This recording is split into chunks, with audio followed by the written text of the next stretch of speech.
Fabulous. So thank you for attending our research seminar series today.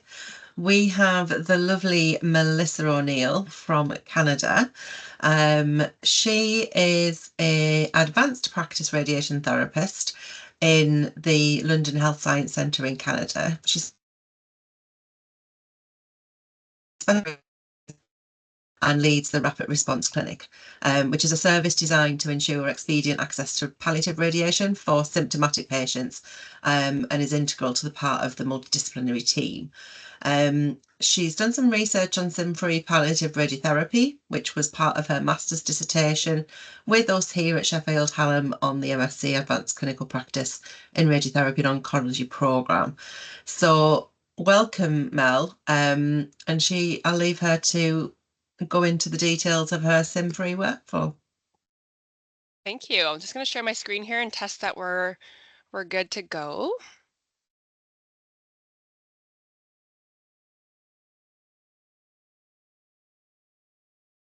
That look good? Perfect. All right. Okay, so thank you, Melanie. Yeah, my name is another Mel, and I completed my MSc dissertation with Sheffield Hallam last summer. This project was actually part of my dissertation research and has kind of, I guess, launched a bit of a niche for me in terms of SIM-free RT. So that's what I'm here to talk to you about today. Sure, I've got my... So I have no disclosures to make. Just briefly, a couple learning objectives. I'd like to review the literature that previously existed in this space and then talk a little bit about the rationale for investigating and developing these types of workflows. I'll present the results of the recently completed, not so recently anymore, but DART RCT, which was published in the Red Journal. I'll describe the impact of SIM-free RT, both from a patient and a systems perspective, because I think it's really important to look at both of these facets, and then discuss a bit of clinical implementation strategy and some of the future work that is coming down the pipeline. So as a background, you know, this is not a news flash to anybody. CT SIM is the gold standard in radiation treatment planning and has been for decades plus now. But throughout this time period, there's still been an interest in SIM-free workflow possibilities. Initially, a lot of this exploration focused in the CBCT-based pathways, and then more recently also looking into diagnostic CT-enabled planning. There's been work in this space that shows that there is dosimetric viability as well as clinical feasibility. So in essence, eliminating the middleman and going directly from the consult to the treatment.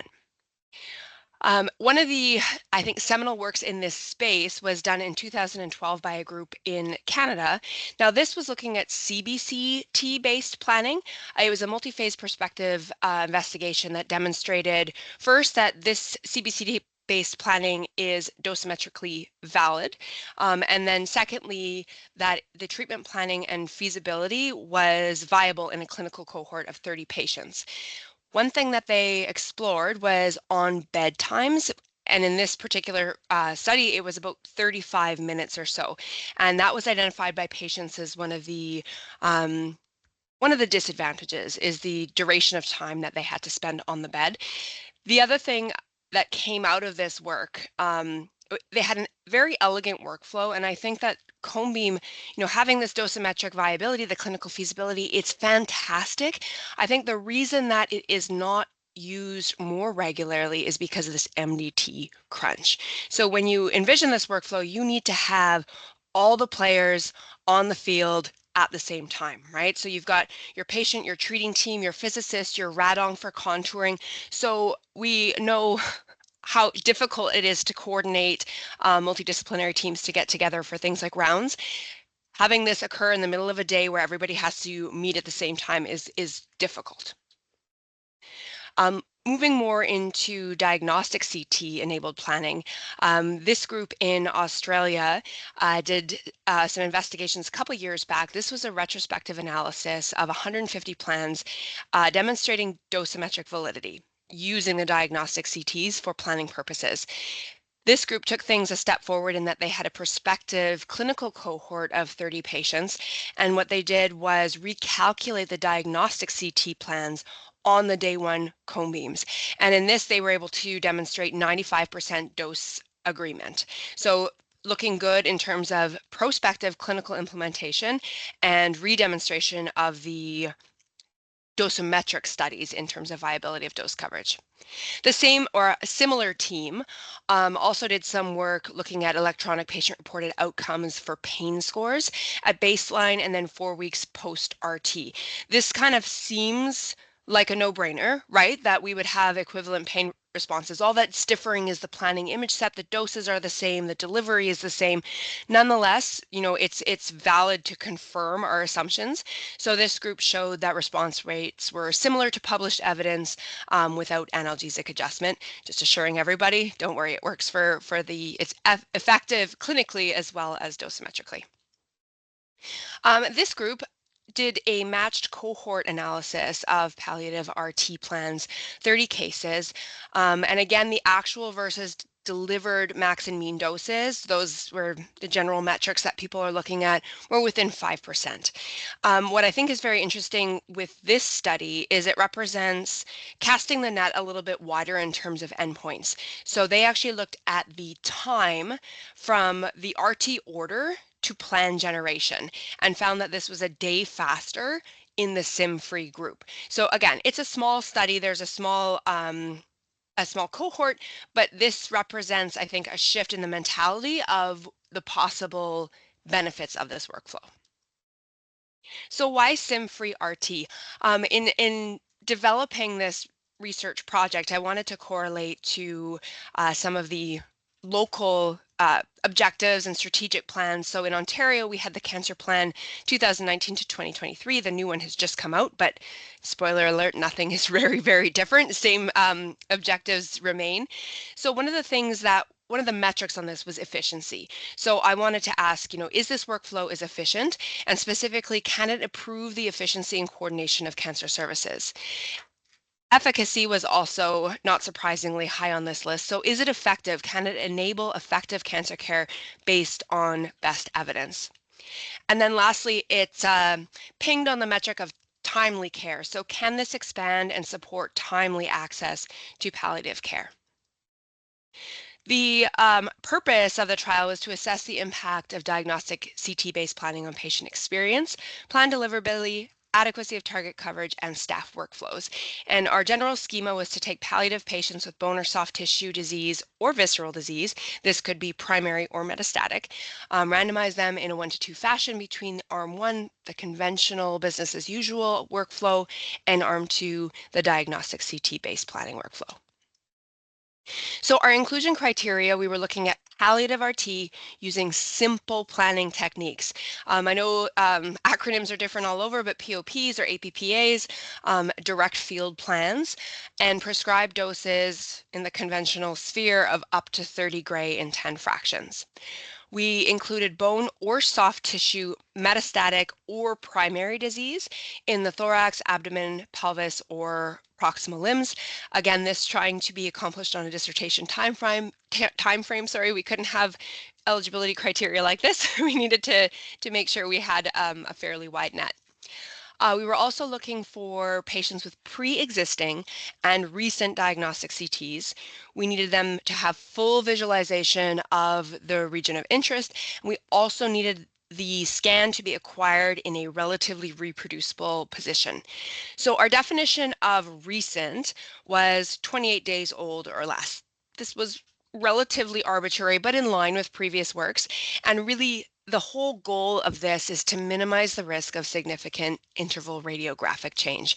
Not eliminate the risk, but to minimize. We also looked at reproducible positioning, as I mentioned, and as we know, we take the utmost care in doing a CT sim to ensure reproducibility, especially before the advent of all of our sophisticated IGRT techniques. This was extremely, extremely important. When patients go for a diagnostic scan, they just lie down. So this isn't necessarily a consideration. So we would review the images to ensure that there was no major barriers. I just included a few examples here. So on the left, this is a patient who was enrolled in the trial, but she had a breast prosthesis. And in staging scans, they didn't ask her to remove the bra. They didn't ask her to remove the prosthesis. This isn't insurmountable by any means, but it definitely does introduce a contour variation when we're looking at how we would go about treating. The image on the right just shows this is a region to pay attention to, the CT junction. A lot of times patients have a lot of mattresses, cushions, other devices, and this particular area can be difficult to reproduce if they've got a lot of stuff behind them. So the primary endpoint of our study was time in center. We defined this as the total time that they spent in the center on the day of their treatment. So from when they checked into their first appointment to when the treatment delivery was complete. Just a couple graphs showing the different workflows. Very familiar here for our CT SIM Arm 1 workflow. We had consultation. Patient arrived, our clock started for CT SIM. They had their waiting period while the plan was generated and all the quality assurance checks were completed. And then they had treatment delivery and the clock stopped. For our diagnostic CT workflow, similarly, we had consultation previous to everything. We would complete treatment planning and quality assurance before the patient arrived. And then when they checked in for their appointment, that's essentially when our clock starts. Important to note that we have these two gray bars. So we were planning when we were doing our statistical calculations for kind of two possibilities. One possibility is the short gray bar, where we have an interval that's manageable, that a patient arrives, we image them, we have a good reproducible setup, and we treat them. That's probably not going to take too long. But we also had to account for what if it doesn't reproduce well or set up well. So in that case, we would have a much longer interval with an undeliverable diagnostic CT plan. Our backup was to initiate cone beam based planning, if appropriate. So in that case, we now need to call everybody, have that MDT crunch on the unit, generate the plan, and that could entail a little bit more time for patients in the center. So our secondary endpoints were efficacy. We defined this as plan deliverability and plan acceptability, so the adequacy of target coverage essentially. We did a blinded comparison of planned and delivered doses, recalculating the diagnostic CT plans on the day one cone beam CT. Plan rating was quite simple. We just said acceptable, acceptable with minor deviation, or there was a deficiency such that it would impact the clinical outcome. This is just an example of the recalculation. So on the top, you can see the planned treatment. This is the information that we provided our blinded panel. So a dose distribution, beam's eye view of the fields. And then on the bottom, we have the recalculated dose. This is similar to what physicians review at our center when we are doing a simple POP direct field type of treatment. So we really wanted to stay coherent with the type of evaluation that we deem appropriate in our standard of care pathway.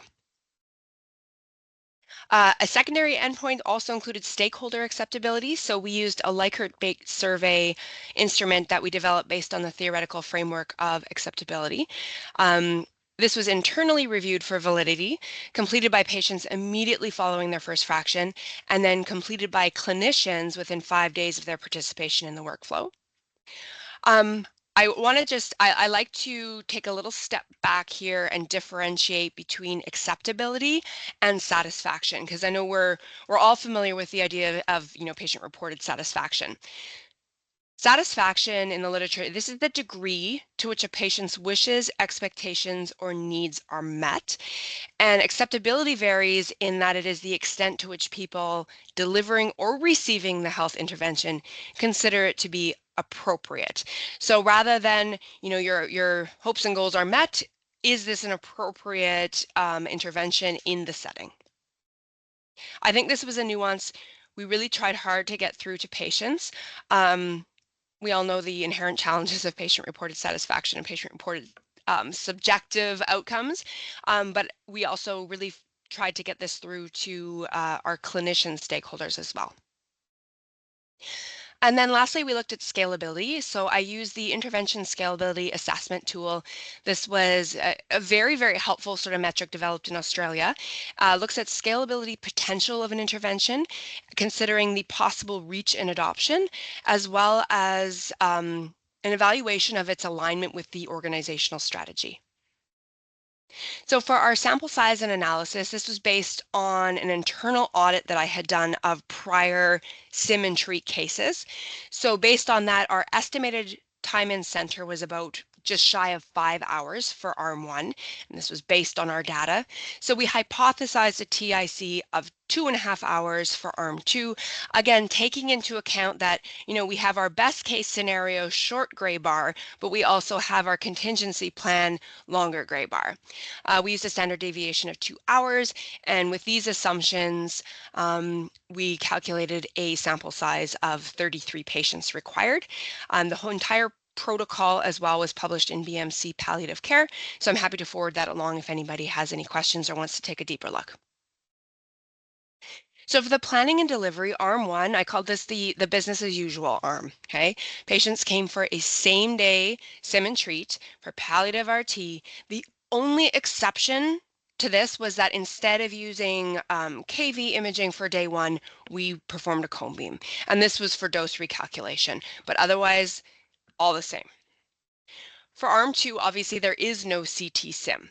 And just to speak to that too, I think it's important to note that we were the first group in this space that full on went ahead and said, we're not doing the CT sim. A lot of the previous work, understandably so, patients still went for their CT sim, so it was available as a backup. In this case, it was a little bit nerve-wracking that we're like, nope, we're not going to do it, right? This way we can truly evaluate the workflow differences between each arm. If we had still done a CT sim, it's much difficult to pick out the potential benefits from a patient perspective. So this scan was imported for planning. We use surface guidance for patient setup, which differentiates us as well in that a lot of the other groups have used and continue to use anatomical landmarking. And I do want to say that that is perfectly fine, right? SGRT was a perk on top of it. It's great if you have it, but it is absolutely not necessary. So we took a page out of the Australian group's book for correction of a couch curve. What they had done is construct this VAC lock by taking an impression essentially of a diagnostic CT couch and then creating a reverse. I will say that we learned that bigger is not always better because we started using one of those full body SBRT type VAC locks, and it was a beast. It was massive. It introduced collision risks because of how large it was. It was difficult for patients to get up and over onto the bed. So we scrapped that in testing and just made a VAC lock regular size that could go under the ROI, and that was perfectly adequate. I'll say that a lot of places who are doing this don't correct for couch curve using these simple type planning. And to be honest, if you have a midline target, it's probably not hugely impactful. But we did find it valuable for more lateralized targets like hips where you have this curvature of the tissue. Just a quick little image of our surface guidance. Particularly helpful was this live video where you get an outline of the patient, and where we found this really a significant aid was in reproducing overhead arm position. As we know, they lie down in diagnostic CT, those arms could be anywhere. So this really allowed us to kind of bring the elbows in, reproduce the positioning, because that does have an effect on the upper thorax.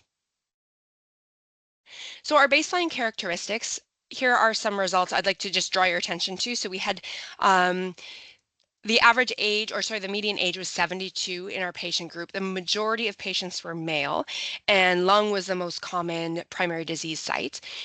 Most of the patients fell into group 1, which is bone and soft tissue metastases, and the median time from diagnostic CT date to enrollment was 15 days. And you can see that it worked out quite well and things were very balanced between arms.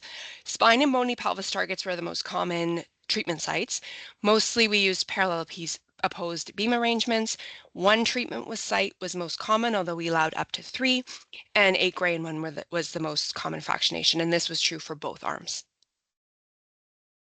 So our results is the box and whisker plot showing the time in center for our conventional workflow as well as the experimental workflow.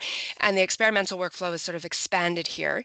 So the median time in center for arm 1 was 4.8 hours, which was in line with our sort of previous audit. And in arm 2, it was 0.4 hours. So significant, as you can see, reduction. I like to highlight here, though, that we could have shown a statistically significant difference if there was 2 minutes across this, right? If everybody was 2 minutes different. More importantly, I think, is the fact that this is a clinically significant difference. 2 minutes doesn't mean anything clinically to a patient if you're here for 40 minutes or 42 minutes, right? But when you're talking about 5 hours to 25 minutes, that means something.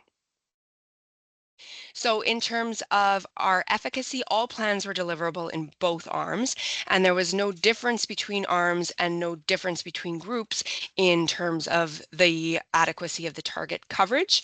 Acceptability was 80% in both arms, or sorry, acceptable rating, 80% in both arms, acceptable with minor deviation, 20% in both arms, and there were no plans that were deemed deficient. For patient acceptability, we'll start with, we had questionnaires completed by 32 of 33 participants. There was one patient who was scheduled for 5 fractions, felt too ill on fraction 1 to complete it, and then ended up not coming for the remainder. So we had one loss of data point there. Acceptability was rated similarly in both arms, with the exception of one sort of domain, which was time burden. So time spent at the cancer center, how much time it took to receive your treatment, was rated as acceptable by 50% of folks in arm 1 versus 90% of folks in arm 2. And this as well was a statistically significant difference, and that's just shown by the bar graphs below. In terms of clinician acceptability, we had questionnaires completed by, 93 questionnaires completed. On a 5-point scale of acceptability, 90% of clinicians rated the workflow as a 4 or higher. So our mean score was 4.6 out of 5. And here you can kind of see a breakdown of acceptability by craft. And we looked at rad-oncs, medical physicist, CT therapist, calc station therapists, and treatment unit therapists. In looking at this, you can see that our rad-oncs and our med physicists, they were happy. They really liked it. Everybody rated it as acceptable. If I look a little bit here, you see a little bit more disparity. And I get asked about this every time I talk about this, and I kind of refer to this as my awkward elephant in the room. In hindsight, this was actually a very valuable experience to kind of dig in and see what could have been the impetus for these discrepancies. So in terms of the calc station RTs, these folks actually gave the highest mean scores in effectiveness, but they had the second lowest mean scores otherwise. Now, acknowledging that this was a relatively small cohort, there were only 9 surveys completed from this team, it's important to know that these were the folks who were most affected by early technical issues. So we actually transitioned treatment planning systems in the midst of this, which I do not recommend. But so in our initial system, we had a whole dance of importing and exporting images between various MIM treatment planning system, our record and verify, our delivery. It was a long flow, and there were some import-export challenges. The calc station folks are the ones who had to deal with that. As soon as the issue was identified, we rectified the situation. That issue did not reoccur, but I certainly acknowledge the stress associated with doing something new and then running into these issues. For the CT folks, there were only 19, so again, not a huge cohort. Interestingly, this was the only group that had reduced clinical duties. They weren't doing a sim, and we still booked a slot for them. So we would ensure downstream resources. So they had the lowest mean scores, and this was confusing. So some of the things I hypothesize is that there could potentially be apprehension regarding future workload increases. So we had a scheduled placeholder because of the way our workflows operate. We needed to ensure downstream resources. There could be some apprehension, however, to say if this works, we're going to still have to do it, but they're not going to give us that placeholder. So maybe that could impact people's perceptions of things. I also looked into the fact that, this could be perceived as a devaluation of the CT role. And this can bring out feelings of professional protectionism. I think in hindsight, it should very much have been emphasized that this is an alternative for CT SIM-based planning, not a replacement. This workflow is not appropriate for the majority of patients. So I think that I would have stressed more strongly and really underlined that this is appropriate for a small group, but it is not going to replace the very valuable work that's done by CT staff. And then lastly, with a small cohort, one institution, dissent bias can also take its toll. In terms of scalability, I completed this ISAT, this tool with input from MDT stakeholders, and we submitted that to review for our program leadership as well as relevant process and QI committees. Possible ratings were merit scale up, promising, but give us more to work with, and does not merit scale up, and they rated it as meriting scale up. I will briefly say that I thought when I was developing my dissertation proposal, oh, the scalability, like I think it's important. This is a cute little extra endpoint. This was a ton of work. The actual document was like over 40 pages. There was a lot of analysis. I'm like, what was I thinking? But I'm actually very glad I went through the process, and I think this is really valuable and something I would definitely incorporate if I were to do further, when I do further work. This is a composite radar plot score, just showing the different domains that the ISAT tool analyzed. So the scores are from 0 to 3 based on intervention readiness, essentially, with higher scores indicating a higher degree of potential. And you can see that we pinged quite high for all of the domains. The fact that this merited scale up and that it rated highly with the domains, I think this tracks, right? 80% of our clinical responses agreed or strongly agreed with the scale up potential. So these two sort of metrics fell in line. So in conclusion, diagnostic CT-based planning is a viable workflow, should be considered for patients with a recent diagnostic CT scan who are undergoing simple palliative radiation treatment. And I think we've shown that we'd effectively eliminated that middleman for certain cohorts. Discussing the impact. Oh, thank you. My lovely colleague just brought me a coffee. So for patient care, we showed that there was reduced waiting times. This is an urgent treatment. These are symptomatic patients. So by reducing the waiting time, we improved the patient experience. They had fewer appointments, less travel, less waiting, and ultimately by getting them on treatment, faster relief. And this can mitigate the treatment burden as well as the financial toxicity for patients and caregivers. In terms of health systems, I think it really needs to be underscored. This is an optimization of resources, right? This is a double dip on a resource. These CT scans are already existing. So by reusing them, we can contribute to health system sustainability.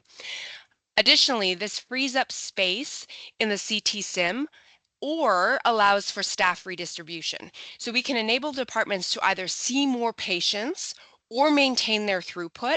And this, over the last few years, the importance of this has really been underscored by the fact that we'd had a global HHR crisis. I think some environments, some institutions are recovering from this slowly, but it was a learning experience, and I think it's important to have game plans in place because we know this is a cyclical sort of beast, right? And it will happen again.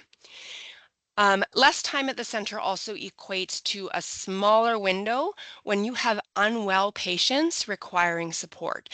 Majority of our facilities are outpatient ambulatory facilities, and we don't necessarily have the resources to support people who are acutely unwell or require help with things like toileting and medication. So when we do have those folks in our care, it diverts resources. It pulls nurses from other areas, it pulls therapists to support these patients, and then that leaves other clinics, other areas short. In implementing this, I think that careful patient selection absolutely key. So you need a well visualized target and you need a sufficient ROI and reproducible positioning. Important to consider the field of view as well. HIP's common palliative treatment target, right? If you have a diagnostic CT, a typical one, you probably get cut off at those proximal femurs. You might not have enough field of view to extend your field. However, if you're pulling from a CT component of a bone scan or a PET scan, golden. You've got the full body. So there's some preference for certain diagnostic imaging acquisitions. Initially, we are implementing this clinically in our workflow, so off trial in the green zones. We've now started to expand for bony targets more into the yellow zones, primarily rib lesions.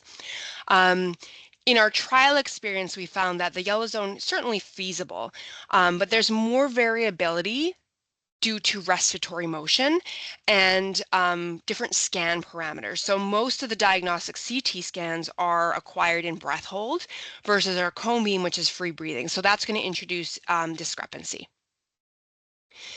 We also learned that, thank goodness, we didn't need to do it, but you need to have a backup plan. All of our plans were deliverable, but you need a workflow that you can pivot to if your setup is unachievable, or if your IGRT reveals significant interval radiographic change. So in some cases, this might be something that negates treatment. Like if you've scanned somebody and suddenly they've got a significant path fracture in the femoral neck, you're probably going to send them to ortho.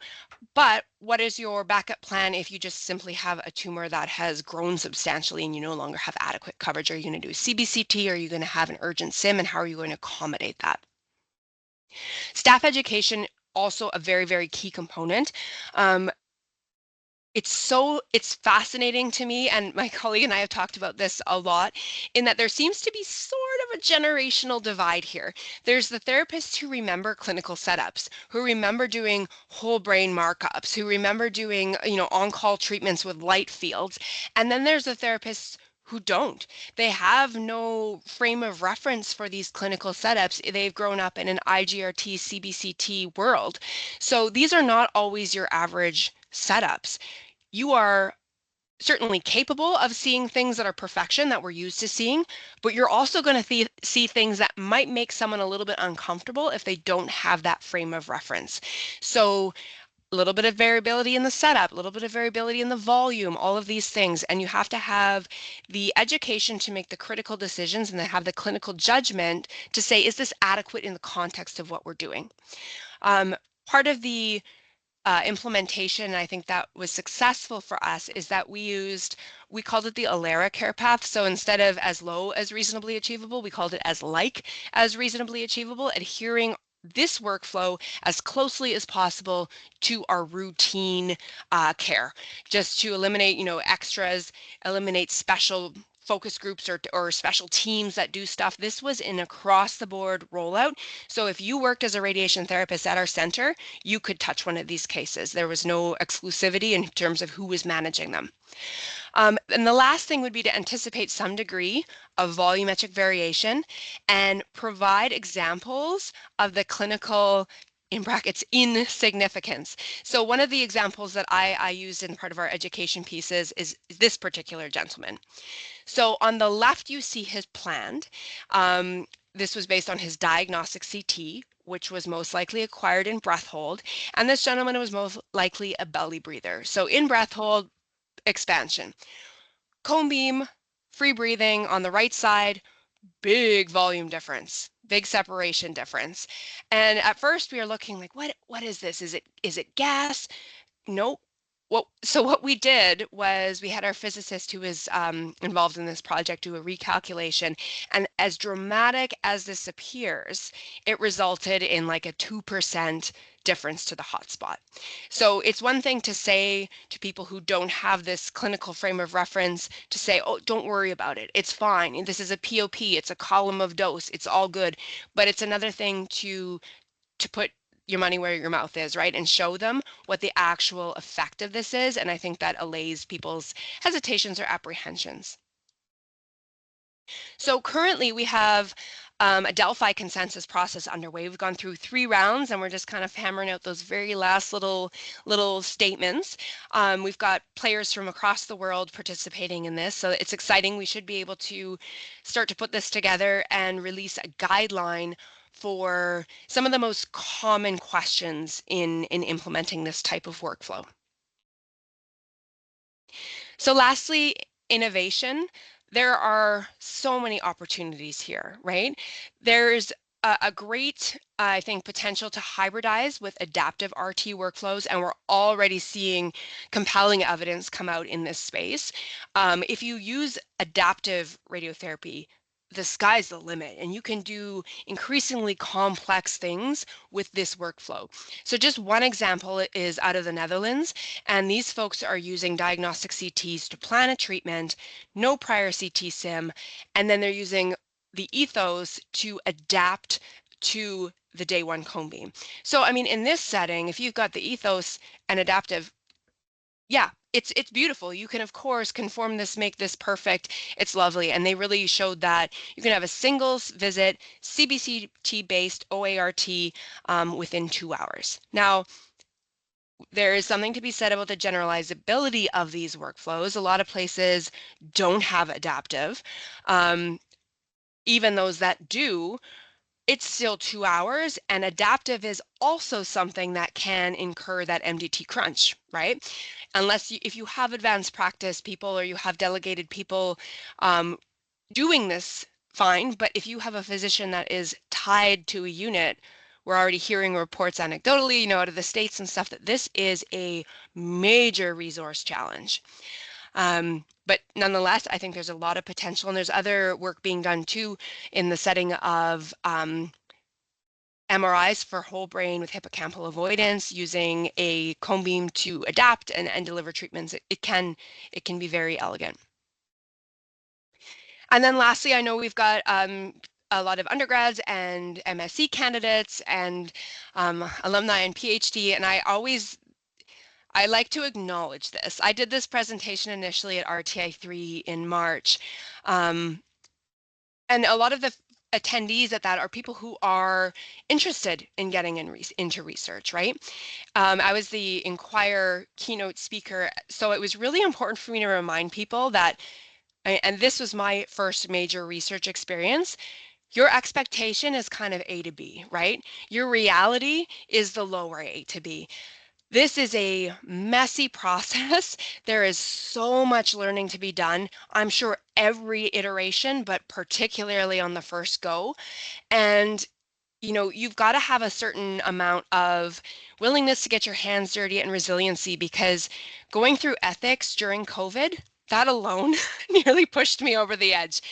So just to remind everybody that when you see presentations like this, when you see the research, when you attend conferences, you are looking at the polished product. You're not seeing all the stuff that comes first. And I have a kind of like cheesy metaphor for this, but I do agility with my dog, and we're very bad. Okay, very bad. I see people do this all the time that are very good, and it's a thing of beauty. It is the polished product. I haven't seen all the hours that go into this. So this is my metaphor for what my research experience was like. Thinking, straight line A to B, and then very much more getting this. Started out pretty good. Then she went rogue. No. Throwing my hands up in the air happened many times in this and in my project. Worst case scenario. Yep. Yep. Not good.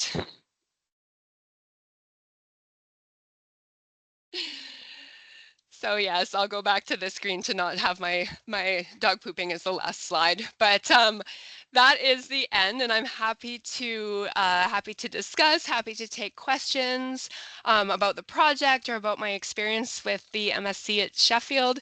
Yeah, I'll stop sharing my screen. Wonderful. Thank you, Mel. Has anybody got any questions? I think we can all relate to that last slide of undertaking research. Heidi. Oh, Melissa, that was brilliant. Thank you. Well done on completing that as an MSc project. There was a lot of work in there. Thank you. It was fantastic. And of course, in lots of ways, it can seem like a bit of a no-brainer, but I do get that scale up might be slightly different to keeping it to your particular zones. And once you start to go beyond those zones, it may get a little bit more complex. Seems such a brilliant no-brainer to me. But I did want to ask, I know you talked about the chest ones being particularly problematic because the CT being done in breath hold. And it's a long time since I've done a single fraction palliative treatment. Can you not treat them in breath hold? Is the exposure too long? Is that why you don't treat them in breath hold? It's certainly possible, and we do a lot of respiratory gating. It just with this patient population, if we're treating chest, usually their respiratory function is quite poor, performance status quite poor, and I think it would have been a whole other level of logistical implementation to incorporate breath hold as well. So I think honestly, if somebody is better served by that, then they should go through the full CT sim with 4D CT procedure. Just going to stop the recording.